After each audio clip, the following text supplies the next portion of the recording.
Gather around, my forest friends. It's time for Nanny Annie's Family Faith in action. Are we going swimming again this week? No, I don't think so, Bear. We've got something else planned.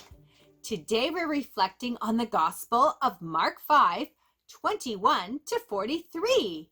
What do you recall from the Gospel? I remember about it.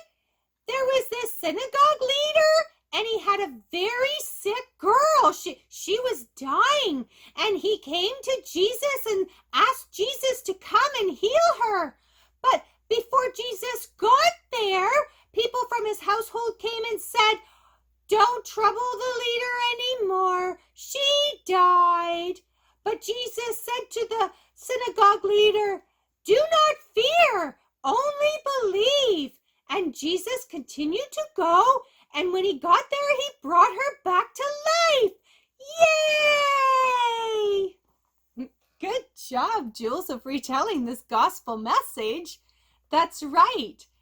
And can you recall from last week's gospel, just before Jesus calmed the storm, he said something to his disciples. I really like that passage. I think Jesus said something like, "Why are you afraid? Have you still no faith?"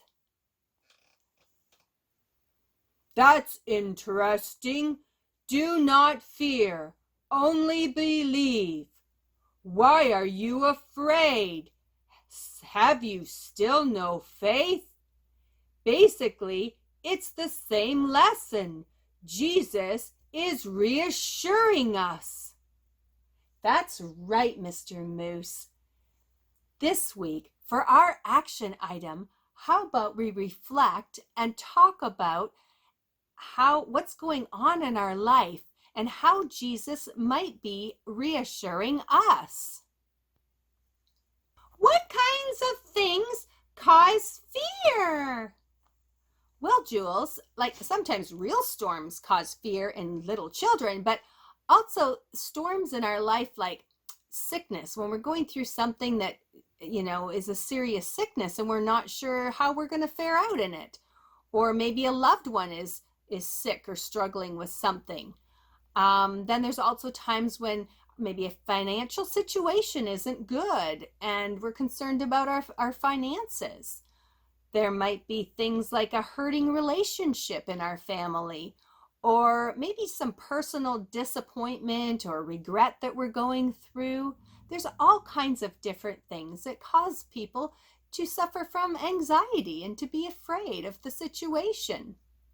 If we can allow Jesus to say those words to our hearts, "Do not fear, only believe. Why are you afraid? Have you still no faith?" It will strengthen us. And if you're someone who's lucky enough not to have some anxious or fearful thing going on, then use that opportunity to pray for others that do, or others that don't know to pray for their struggles in life. Sometimes pictures and things like that can help us to remind ourselves of God's love and providence. Can you think of a picture maybe that we could draw or that we could hang up or reflect upon? I had so much fun swimming. Could we do a swimming pool with the boat and Jesus in it? Okay, yeah, I think I might have one here. Here we go, Bear.